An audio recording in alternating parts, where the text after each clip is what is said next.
안녕하세요. 반갑습니다. 조갈성교회 유형욱 목사입니다. 한 주간 동안 잘 지내셨어요? 오늘 거룩한 주일날 여러분들하고 같이 이렇게 말씀을 나누게 돼서 너무나 또 감사하게 생각합니다.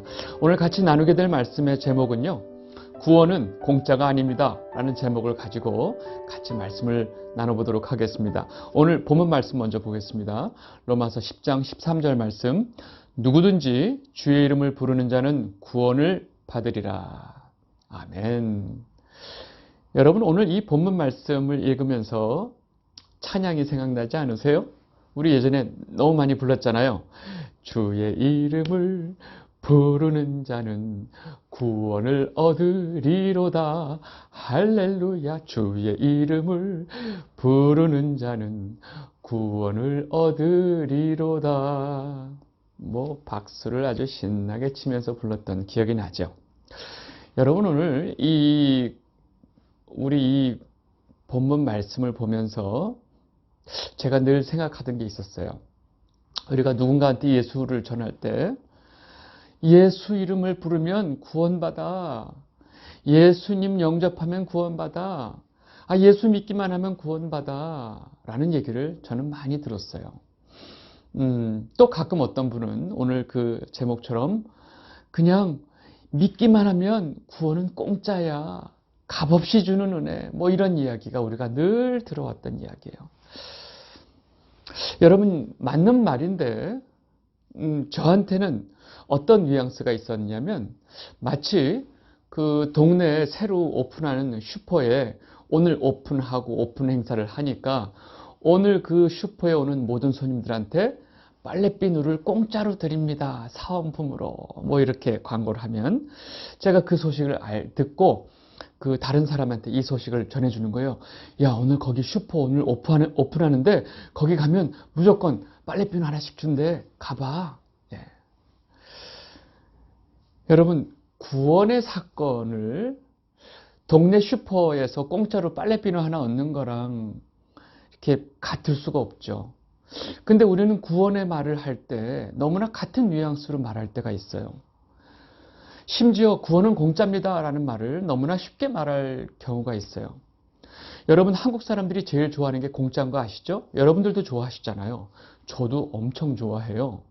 공짜란 말은 정말 좋아해요. 근데 정말 이 공짜란 말을 이 구원이라는 말과 이렇게 연결시켜서 말할 수 있을까에 대한 생각을 좀 해보겠습니다. 저는 늘 이 부분에 대해서 좀 이야기를 좀 하고 싶었어요. 여러분 만약에 어떤 분이 여러분에게 너무나 고급스럽고 아주 비싼 저녁을 대접을 했어요. 대접을 받았다는 얘기는 여러분은 돈을 안 냈다는 얘기죠. 여러분을 대접하신 분이 그 음식값을 냈죠. 여러분들이 돈을 안 냈으니까 그 저녁은 공짜인가요? 그 기가 막힌 저녁을, 그 맛있는 저녁을 공짜로 먹었어요. 여러분, 이걸 공짜로 말할 수 있어요? 아니에요. 다른 사람이 그 비싼 음식값을 낸 거죠. 왜 우리는 내가 돈을 안 내면 무조건 다 공짜라고 말을 하죠? 여러분, 이 세상에는 공짜가 없는 거 아세요? 우리가 어떤 금전적으로 내가 어떤 대가로 돈을 지불하지 않는다고 해서 공짜가 아니에요. 그것은 반드시 다른 형태로, 돈이 아닌 다른 형태로 반드시 지불하게 돼 있어요. 그래서 공짜가 아니라는 말이죠. 여러분, 우리의 구원은 어떨까요? 구원은 공짜입니다 라는 말을 우리가 쉽게 하기에는 여러분, 우리가 구원을 받기 위해서 예수 그리스도께서 십자가에서 아무도 감당할 수 없는 그 비참한 십자가의 길을 가시면서 그 십자가에서 피를 흘려 돌아가셨어요. 죽음을 우리가 치러주셨단 말이에요.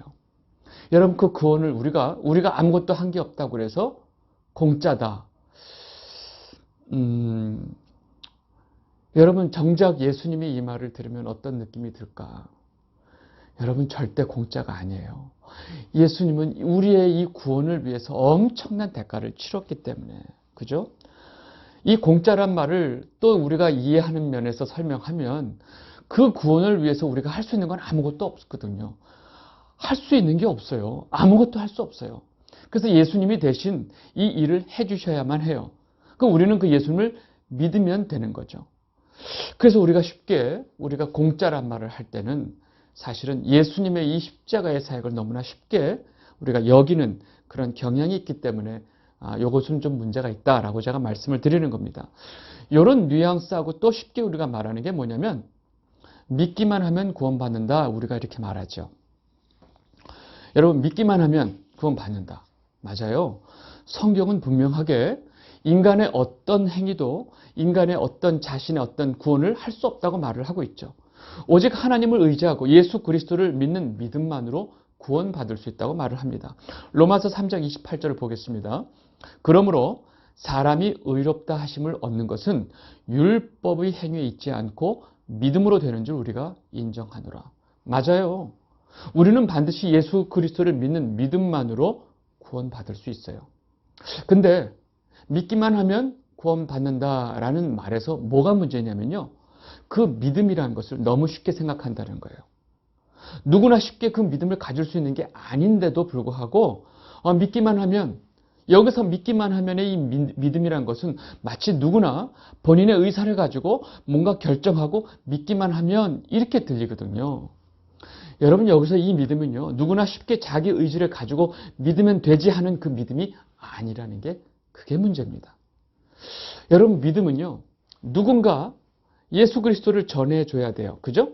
예수 그리스도를 전해줘야 되고 그 전함을 받은 사실을 믿냐 마냐의 문제인데, 우리는 누구한테 뭔가를 예수 그리스도를 전해주면 그냥 쉽게 다 믿을 거라고 착각해요. 그렇지 않습니다. 이 복음이 전해지면 다 거기서 믿음이 생겨서 다 믿을 거라고 생각하는데 그렇지가 않습니다. 여러분, 로마서 10장 16절 보겠습니다. 그러나 그들이 다 복음을 순종하지 아니하였도다. 이사야가 이르되 주여 우리가 전한 것을 누가 믿었나이까 하였으니.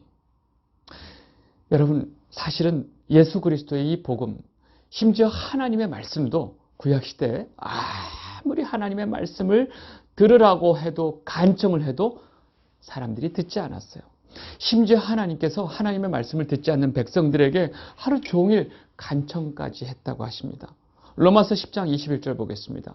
이스라엘에 대하여 이르되 순종하지 아니하고 거슬러 말하는 백성에게 내가 종일 내 손을 벌렸노라 했느니라. 여러분, 이 구약시대 내내 하나님의 음성을 거부하는 사람들이 있어요. 여러분, 죄인은요, 본능적으로 복음을 거부해요. 사실은 이 말을 좀 더 정확하게 말하면 하나님을 거부합니다. 죄인의 특성이라는 것이 하나님을 떠난 인간들이고 하나님 없음을 주장하는 자들이기 때문에 뭔가 하나님의 말씀을 자꾸 거부해요. 이게 본능이에요. 죄인의 본능. 여러분, 심지어 죽었던 사람이 살아나서 그 죽었다가 살아나는 그 기적을 경험하고 이 사람이 와서 복음을 전한다 할지라도 사람들이 그 복음을 안 받아들인다는 거예요. 여러분, 예수님이 하시는 그 비유 중에 부자와 거지 나사로 비유 아시죠?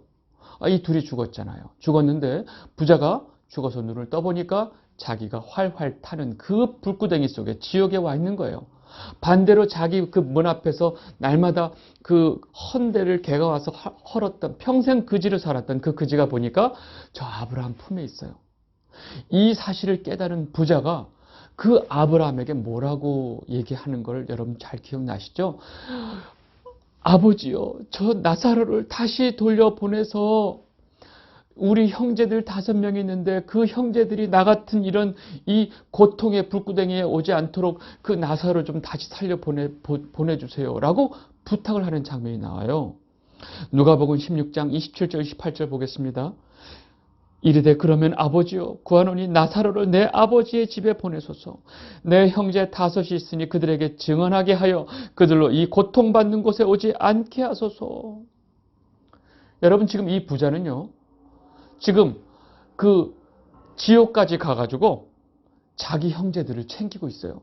내가 와서 죽어보니까 이 불구덩이 속에서, 이 지옥 속에서 너무 괴로우니까 내 형제들 오지 않게 해달라고 지금 나사로를 다시 살려 보내라는 거예요. 여러분, 이런 부탁을 지금 아브라함에게 하고 있어요. 여기서 지금 지옥에 가 있어도 이 부자는 지금 나사로를 볼 때 뭘로 봐요? 자기 집 앞에서 빌어먹던 그 거지로 여기는 거죠. 이러한 부탁을 들은 아브라함이 부자에게 뭐라고 대답하냐면, 누구야? 아브라함, 선지자를 통해서 전달된 그 복음을 거부한 자는 심지어 죽은 자가 다시 살아나서 말해도 듣지 않는다 하는 얘기를 아브라함이 얘기를 해줍니다. 누가복음 16장 31절 보겠습니다. 이르되 모세와 선지자들에게 듣지 아니하면 비록 죽은 자 가운데서 살아나는 자가 있을지라도 권함을 받지 아니하리라 하였다 하시니라. 여러분, 가끔 우리 주변에 사람들이 기적을 보면 예수님을 많이 믿을 텐데, 정말로 사람이 죽었다 살아난 그런 기적을 보면 다 예수님을 믿을 텐데, 와, 저렇게 불치병이 낫는 걸 보면 사람들이 예수를 믿을 텐데, 와, 저 안진뱅이가 일어나는 걸 보면 사람들이 나을 텐데. 여러분, 그렇지 않아요.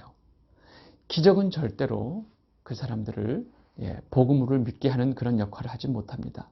이것은 성경이 곳곳에서 다 증명을 하고 있습니다. 여러분, 지금 제가 그러면 믿기만 하면 구원받는다, 누구한테나 말하면 쉽게 믿을 것 같다라고 생각하는 이 믿음의 제가 비밀에 대해서 제가 알려드리겠습니다. 여러분, 이 믿음은요, 비밀이 있어요. 그 비밀이 뭐냐면, 믿음은 사람의 영역이 아니라는 거예요. 그 믿음은요, 사람 스스로 그 안에서 뭔가 스스로 생성해서 만들어낼 수 있는 것이 아니라는 거예요. 사람 안에, 사람의 영역에 속해 있지 않은 그 믿음은 어디로부터 와야 돼요. 그럼 그 믿음이 어디로부터 올까요? 에베소서 2장 8절 9절을 보겠습니다. 너희는 그 은혜에 의하여 믿음으로 말미암아 구원을 받았으니 이것은 너희에게서 난 것이 아니요 하나님의 선물이라. 행위에서 난 것이 아니니 이는 누구든지 자랑하지 못하게 함이라. 여러분, 믿음은요, 하나님의 선물이에요. 즉, 이 믿음이라는 것은 하나님의 영역, 즉 하나님이 우리에게 주시는 거예요. 다시 말해서 복음을 듣는 사람이, 예수 그리스도에 대한 복음을 듣는 사람이 자신의 인생의 경험과 자신의 판단력을 가지고 내가 저 예수를 믿어야 될 것 같은데 난 안 믿어도 돼, 이런 판단력으로 믿음이 생기고 안 생기는 영역이 아니라는 거예요. 그런 믿음이 아니라는 거예요. 하나님이 주셔야 주의 이름을 부를 수 있다는 거예요. 여러분, 이 믿음에 대해서 그렇게 쉽게 생각하지 않으셨으면 좋겠습니다. 반드시 하나님이 주셔야 된다는 거예요. 그러면 그 믿음을 누구한테 줄까요? 하나님이 누구에게 그 믿음을 주냐 하는 얘기예요. 여러분, 착한 사람한테 주실까요? 여러분, 착한 사람, 여러분 주변에 착한 사람 있어요? 본인밖에 없다고 생각하시죠? 아니에요. 다른 사람은 그렇게 생각하지 않아요. 또 어려운 사람 많이 도와준 사람한테 주실까요? 가난한 사람한테 줄까요? 훌륭한 사람한테 줄까요? 여러분, 우리가 사람으로서 평가하는 그런 기준에 아무런 상관이 없습니다.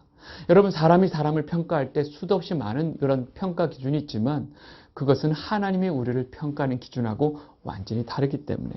그럼 누구한테 믿음을 주실까요? 결론, 믿음을 선물로 주시는 하나님 마음입니다. 하나님 마음이에요. 하나님의 주권이에요. 여러분, 이것을 신학적으로 뭐라고 하는지 아세요? 엿장수 마음이다, 이렇게 얘기를 하는 거죠. 좀 더 정확하게 말하면 하나님의 선택과 하나님의 예정, 이렇게 설명을 합니다. 성경에서는요, 엿장수란 말은 안 나오고요, 토기쟁이, 토기장이. 토기장이가 토기를 만들 때 천한 그릇, 귀한 그릇 만들 수 있는 권한이 없느냐? 하나님께서 내 백성을 선택할 권한이 없을 것 같아? 여러분, 믿음을 주는 대상은 하나님의 주권이고 하나님 마음대로 주시라는 거죠. 놀라운 것은 하나님이 그 선택하시고 예정하는 그 예정이 언제 이루어졌냐? 창세전에 벌써 이루어졌다는 거예요. 에베소서 1장 4절에서 5절 말씀 보겠습니다. 곧 창세전에 그리스도 안에서 우리를 택하사 우리로 사랑 안에서 그 앞에 거룩하고 흠이 없게 하시려고 그 기쁘신 뜻대로 우리를 예정하사 예수 그리스도로 말미암아 자기의 아들들이 되게 하셨으니. 아멘. 여러분, 그렇다면 지금 여러분들은 예수님을 나의 구주로 영접하셨고 또 예수님을 나의 구주로 고백하셨고 그 주님을 믿는 성도죠. 성도. 그죠? 그럼 여러분들은 지금 그 믿음이 어디서부터 온 거예요? 여러분 그 믿음이 도대체 여러분들 어떻게 그 믿음을 갖게 됐고 예수님을 그렇게 믿고 하나님의 백성이 됐죠? 여러분 이것을 놓치시면 안 돼요. 여러분들이 지금 예수 그리스도를 나의 구주로 고백하는 그 이유는요. 바로 하나님이 창세전에 여러분들을 택하셨고 여러분들을 예정 안에 두셨기 때문에 여러분들에게 하나님의 믿음이 공급이 되어서 그 믿음을 통해서 예수 그리스도를 믿고 있는 거예요. 여러분이 이 놀라운 구원의 구속의 비밀을 여러분들 아셔야 돼요. 여러분들은 이미 창세전에 하나님의 예정 안에 있었다고요. 여러분 하나님의 선택 안에 있었다고요. 여러분이 이 얼마나 엄청난 사실인지 말도 못해요. 여러분들 이것이 정말로 얼마나 엄청난 일이고 하나님의 택함 속에 있다는 것이 얼마나 우리에게 큰 일인가를 여러분들 곧 깨닫게 될 겁니다. 정확하게 그것을 아실 날이 있을 거예요. 자, 우리 간단하게 정리를 해보겠습니다. 여러분 우리가 구원을 받고 주의 이름을 부를 수 있다고 하는 것은 우리가 쉽게 우리가 그냥 공짜로 얻는 것이 아니라는 거예요. 뭐예요? 예수 그리스도가 우리가 도대체 감당할 수 없는 그 우리의 목숨값을 대신 치러 주셨기 때문에 우리가 주의 이름을 부를 수 있다는 거예요. 절대 공짜가 아니라는 거죠. 그리고 그 구원의 복음의 소식을 듣고 누구나 예수님 믿고 누구나 예수님을 이름을 부르는 것이 아니라는 거예요.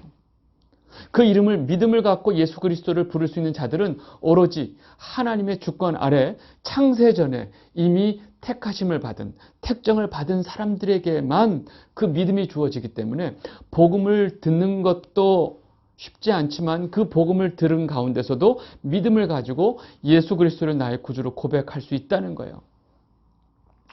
오로지 하나님의 택한 백성들에게만. 여러분 여기까지만 생각해도 사실은 우리가 구원받는다는 것은 그렇게 쉬운 것이 아니라는 것을 우리는 쉽게 알 수 있습니다. 여러분 구원이 공짜가 아니라는 것은 더 이상 얘기할 필요가 없어요. 사실은. 그렇죠? 근데 사실은 구원이 공짜가 아니라는 것에 대해서 사실 한 가지 더 중요한 게 있어요. 이 얘기는 꼭 해야 될 것 같아요. 여러분 우리가 하나님이 주신 믿음으로 예수님을 나의 구주로 여기고 그의 이름을 부르는 자가 되어서 우리가 구원받은 성도가 됐죠. 그죠? 네. 근데 문제는 우리가 구원받은 성도가 되는 그 순간서부터 그 성도의 삶이 중요하다는 거예요. 여러분 예수를 나의 구주로 고백하는 많은 하나님의 백성들은요. 굉장히 중요한 사실이 있습니다. 이 땅에 속한 자들이 아니라는 거예요. 여러분 성도가 이 땅에 속하지 않은 자라는 것은요. 다시 말해서 이 땅에서 살아가는 것이 그렇게 순조롭지 않다는 거예요. 요한복음 15장 18절에서 19절 말씀 보겠습니다. 세상이 너희를 미워하면 너희보다 먼저 나를 미워한 줄을 알라. 너희가 세상에 속하였으면 세상이 자기의 것을 사랑할 것이나 너희는 세상에 속한 자가 아니요 도리어 내가 너희를 세상에서 택하였기 때문에 세상이 너희를 미워하느니라. 여러분 하나님에 속하고 이 땅에 속하지 않은 자들은요. 이 세상으로부터 미움을 받는데요. 그러면 이 세상은 도대체 그 주체가 누구예요? 여러분 이 세상의 주체가 누군지 아직도 모르세요? 여러분 이 세상은 누구의 권세 아래 있어요? 바로 사단의 권세 아래 있어요. 이 공중의 권세를 잡고 있는 것은 악한 영에 의해서 이 세상의 권세를 잡고 있기 때문에 당연히 우리가 하나님께 속했기 때문에 이 세상의 주체인 그 악한 영이 우리를 공격하고 미워하는 거죠. 에베소서 2장 2절 그때에 너희는 그 가운데서 행하여 이 세상 풍조를 따르고 공중의 권세 잡은 자를 따랐으니 곧 지금 불순종의 아들들 가운데서 역사하는 영이라. 여러분 우리가 하나님을 알지 못하고 예수 그리스도를 나의 구주로 고백하기 이전의 삶을 지금 성경이 설명하고 있는 거예요. 그때 너희들이 쫓았던 건 이 세상의 풍조였지. 그리고 이 공중의 권세 잡은 자를 너희들은 쫓았어. 근데 그가 누구냐? 지금 이 하나님을 모르고 자기들 멋대로 살아가는 그 불순종의 아들들 가운데서 뒤에서 역사하는 그 사단의 영이라 얘기하는 거예요. 이 온 세상이 그 사단의 영 아래 있는데 우리가 하나님의 택한 자이기 때문에 이 사단, 즉 이 세상이 우리를 미워한다는 거죠. 여러분 쉽겠어요? 쉽지 않죠. 한 가지 더 있습니다. 그게 바로 뭐냐면요. 예수 그리스도로 인해서 우리가 구원을 받고 살아가는 이 성도, 하나님의 백성들은요. 이 땅의 대부분, 즉 사단의 영에 의해서 살고 있는 많은 사람들처럼 자기를 위해서 사는 사람들이 아니라는 거예요. 고린도후서 5장 15절 보겠습니다. 그가 모든 사람을 대신하여 죽으심은 살아있는 자들로 하여금 다시는 그들 자신을 위하여 살지 않고 오직 그들을 대신하여 죽었다가 다시 살아나신 이를 위하여 살게 하려 함이라. 여러분 불편하세요? 예수 그리스도가 우리를 위해서 돌아가신 그 이유, 그것은 우리가 다시는 나를 위해서 살지 않고 나를 위해서 돌아가신 그 예수 그리스도를 위해서 살게 하기 위한 거라고 지금 말하고 있습니다. 여러분 우리가 예수님을 믿는 것이 나를 위해서 믿는다고 하는 것이 얼마나 엉터리인지를 이 말씀이 정확하게 말하고 있죠. 여러분 바울이 했던 고백, 여러분들이 너무 잘 아는 고백 아시죠? 갈라디아서 2장 20절. 내가 그리스도와 함께 십자가에 못 박혔나니 그런즉 이제는 내가 사는 것이 아니요 오직 내 안에 그리스도께서 사시는 것이라. 이제 내가 육체 가운데 사는 것은 나를 사랑하사 나를 위하여 자기 자신을 버리신 하나님의 아들을 믿는 믿음 안에서 사는 것이라. 여러분 입술 가운데 이 고백이 있기를 바랍니다. 여러분 성도는요, 이 세상의 다른 모든 사람들처럼 자기 주체, 자기 자신을 위해서 살아가는 자들이 아니라는 거예요. 여러분 성도의 삶은요, 말 그대로 생명으로 가는 그 좁은 길로 가는 거예요. 성도의 삶은요, 그 예수님을 따라가는 바로 그 십자가의 길이고 진리의 길로 가는 거예요. 여러분 모두가 이 진리의 길, 십자가의 길로 가기를 진심으로 바랍니다. 사랑하는 주갈성교회 성도 여러분, 우리가 받은 구원은 절대로 공짜가 아닙니다. 아시겠죠? 네, 그리고 예수님께서 그 십자가에 이루신 그 엄청난 구원의 사건을 너무나 쉽게, 너무나 값싸게, 너무나 가볍게 말하시면 안 돼요. 그렇게 말하지 마세요. 여러분 예수님께서 우리를 위해서 행하신 그 일은요, 너무나 큰 일이에요. 그리고 우리는 그 예수님을 위해서 살아야 돼요. 왜요? 우리는 너무나 그 큰 사랑의 빚을 졌기 때문에, 그것이 또 우리의 사는 길이기 때문에 우리는 그렇게 살아야 합니다. 여러분 행여 제가 말씀드리는 이 삶이 마치 큰 빚을 갚고 살 수밖에 없는 아주 불쌍한 인생처럼 오해하시면 안 돼요. 여러분들이 살고 싶어하는 이 땅에서 너무나 잘 나가는 그 모든 나를 위해서 살아가는 모든 인생들은요, 그 끝이 바로 죽음의 길이에요. 멸망의 길이에요. 여러분 우리가 나를 위해서 살지 않고 주님을 위해서 살아가는 이 땅의 그 고난한 삶은 결국은 생명의 길이고 천국의 길이라는 것을 절대 잊으시면 안 돼요. 제가 아무리 이렇게 말해도 사실은 정말로 주님을 따라 사는 삶은요, 이 땅에서 때로는 힘들고 또 때로는 지칠 때도 있습니다. 또 때로는 낙담할 때도 있고요. 정말로 힘들 때가 있어요. 그건 인정합니다. 인정. 그런데 걱정하지 마세요. 하나님의 사랑이 우리를 끝까지 붙들고 계실 것입니다. 그리고 여러분들 모두 그 주님의 도우심으로 반드시 승리할 것입니다. 아시겠죠? 오늘은 여기까지 하도록 하겠습니다. 감사합니다.